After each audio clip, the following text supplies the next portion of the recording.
Vous avez probablement déjà vu des smartphones résistants qui ressemblent à ça. Ce que vous avez moins l'habitude de voir, c'est un smartphone résistant qui ressemble à ça. Ça, c'est le tout dernier Magic 7 Lite, un smartphone qui est pensé pour être résistant mais design, qui essaye d'allier la résistance à l'élégance. C'est en tout cas la promesse que fait Honor avec ce nouveau modèle. De plus en plus qu'on a l'habitude de voir sur le marché du smartphone, c'est des téléphones toujours plus puissants, toujours plus performants en photo, toujours plus chers, et Honor propose ici une alternative intéressante, un smartphone qui répond réellement aux besoins du consommateur, à savoir un téléphone qui va tenir dans le temps en termes d'autonomie, mais aussi en termes de design. Bon, pour faire un rapide tour du propriétaire, l'ensemble des spécifications techniques du Magic 7 Lite en font un smartphone à part sur cette gamme de prix. On a un téléphone qui est équipé d'un Snapdragon 6 Gen 1, épaulé par 8 Go de RAM et 256 Go de stockage. Il supporte une charge rapide allant jusqu'à 66 watts, vous permettant en 1 heure de recharger le téléphone complètement, et propose même d'ailleurs un mode de recharge ultra rapide qui est très intéressant si vous devez très vite récupérer de la batterie avant de sortir par exemple.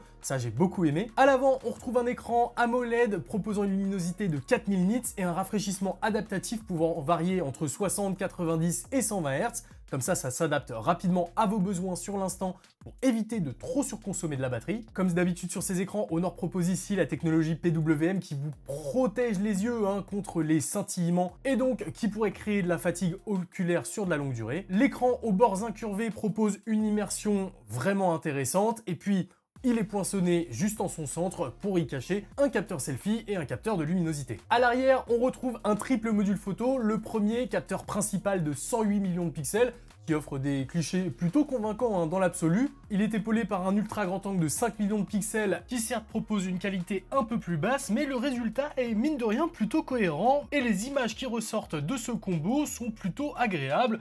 Parfaite en tout cas pour être postée sur les réseaux. Mais ce téléphone, il est pensé pour les gens qui cherchent un appareil qui fait des jolies photos convenables, avec un écran de 6,7 pouces assez grand pour regarder du contenu, regarder des séries, un joli design qui ne fera pas trop téléphone ultra résistant, et pourtant à l'intérieur, eh bien, on retrouve tout ce qu'il faut pour en faire un téléphone qui va tenir dans le temps, et c'est vraiment là la force du Magic 7 Lite. En fait, il a réussi à passer haut la main le test SGS qui certifie une résistance globale de l'appareil cohérente jusqu'à 2 mètres de hauteur. Cette résistance à la chute, elle a été testée sur des surfaces complexes pour vraiment s'assurer que, bon, ok, sur un parquet ça tient, mais que ça tient aussi sur l'extérieur. Et effectivement, vous allez dans l'absolu avoir des petits chocs physiques avec des petits accros qui pourraient apparaître ça et là, mais l'intégrité générale du téléphone tiendra dans le temps et c'est la promesse que veut faire Honor avec ce smartphone. Au lieu de se baser par exemple sur du verre trempé classique à l'avant et à l'arrière, ils ont choisi sur du verre doublement trempé, qui augmente la résistance de ce dernier de 40%. Ils ont réanalysé la conception en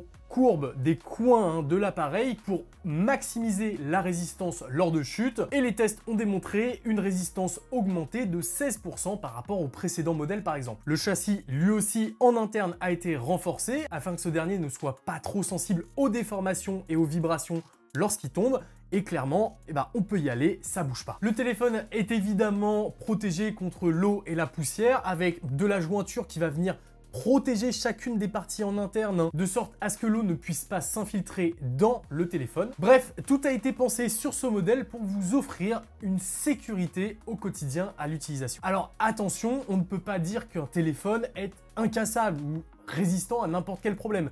Évidemment, si vous y allez trop fort sur certains mouvements, s'il tombe sur un caillou qui est trop pointu, ça peut créer des fissures sur l'écran. Néanmoins, ce genre de modèle peut limiter les risques de casse et vous permettre d'être un peu plus serein avec un téléphone que vous pourriez trimballer sans coque par exemple. Un autre point qui est très intéressant avec ce téléphone et qui répond à la demande de beaucoup de personnes, c'est l'autonomie. Ça fait quelques années que les smartphones se limitent à du 5000 voire 5500 mAh pour les meilleurs modèles. Ici, on a un accumulateur de 6600 mAh. Je ne sais pas si vous vous rendez compte, déjà ça veut dire qu'on passe un cap et que ça y est, on commence à avoir des batteries plus performantes avec des batteries silicone carbone qui proposent plus de 5000 voire 6000 mAh et donc une autonomie augmentée dans l'absolu par rapport au modèle précédent. Mais dans l'absolu, ça veut simplement dire que vous pouvez partir avec ce smartphone sans penser à votre chargeur et dans une utilisation, disons, normale. Si vraiment vous l'utilisez pour appeler, passer des messages, répondre à quelques messages sur internet, etc. et que vous avez une utilisation économe de votre smartphone, vous allez pouvoir le faire tenir 3 jours complets. Dans les faits, avec une utilisation de mon style, hein, qui passe beaucoup de temps sur son smartphone, on va plus être aux alentours de 1 jour et demi, 2 jours, ce qui est déjà très bien pour un smartphone à moins de 500 €. Et déjà, ce qui est d'ailleurs très bien pour un smartphone tout court, parce que même les flagships ne tiennent pas aussi longtemps. Bon, j'ai mademoiselle qui vient voir comment je travaille bien, et voilà. Et quand bien même vous seriez limité par la batterie de 6600 mAh, rassurez-vous, vous avez donc la charge rapide que je vous ai évoquée tout à l'heure, charge rapide à 66 watts, qui vous permet donc de recharger le téléphone en 1 heure, et en plus de ça, vous avez un mode charge ultra rapide, en restant appuyé sur l'écran, qui va donc débrider un peu l'appareil pour lui permettre de chauffer un peu plus, ce qui peut donc affecter la batterie si vous l'utilisez tous les jours, mais si vous l'utilisez une fois, très sporadiquement, parce que vous avez besoin aujourd'hui d'avoir plus de batterie très rapidement, ça ne risque rien au niveau de votre téléphone, et en plus de ça, eh ben, il en est capable. Bon, dans l'absolu, tout ça c'est très bien, puisqu'on a un téléphone qui est autonome et qui en plus de ça est résistant. Il propose un équilibre en photo qui peut convenir à la plupart des gens, et comme je vous l'ai dit, eh ben, il intègre un Snapdragon 6 Gen 1 équipé de 8 Go de RAM, qui dans l'ensemble devrait répondre aux besoins de 80% des gens. Si vous êtes un hardcore gamer, vous allez peut-être vous sentir un peu limité.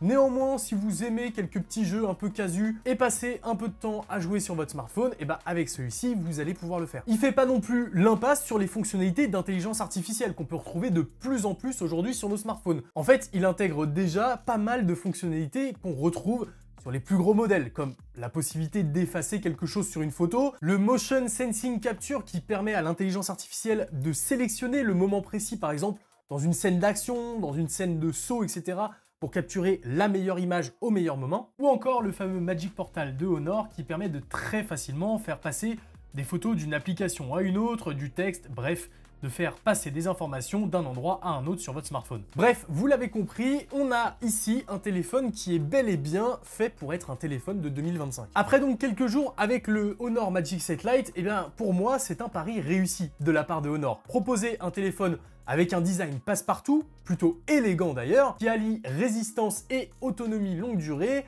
en tout cas bien au-dessus de ce que propose le marché de façon générale. Le Honor Magic 7 Lite est proposé à seulement 379,90 € dans 2 coloris différents. Soit le violet titane que vous avez juste ici, soit le noir titane, plus sobre, plus carré, plus classe, pour ceux qui n'aiment pas les couleurs trop pop. Il est disponible dès maintenant via le lien que je vous mets en description, et vous l'aurez avec une boîte dans laquelle vous retrouverez uniquement évidemment le câble de recharge, comme la majorité des constructeurs aujourd'hui. Donc pensez aussi, et si vous n'en avez pas déjà un à la maison, ça vous évitera de payer pour rien, d'acheter un bloc de recharge 66 watts pour profiter pleinement de la recharge au maximum de ses performances sur ce smartphone. Voilà donc ce petit retour d'expérience avec le Honor Magic 7 Lite, un téléphone que vraiment j'ai apprécié et qui amène une vision différente du smartphone. Là où tout le monde cherche à aller au plus puissant, au plus compétitif, ici on cherche à répondre à des besoins cruciaux de l'audience. Et c'est ce que j'ai vraiment aimé. Si vous avez aimé cette vidéo, pensez à la liker, à vous abonner, ça fait plaisir. On s'approche des 100 000 abonnés. J'aimerais bien les avoir cette année si c'est possible. Et moi, tout ce qui me reste à vous dire, c'est à très bientôt pour plus de contenu sur la chaîne. C'était Paul.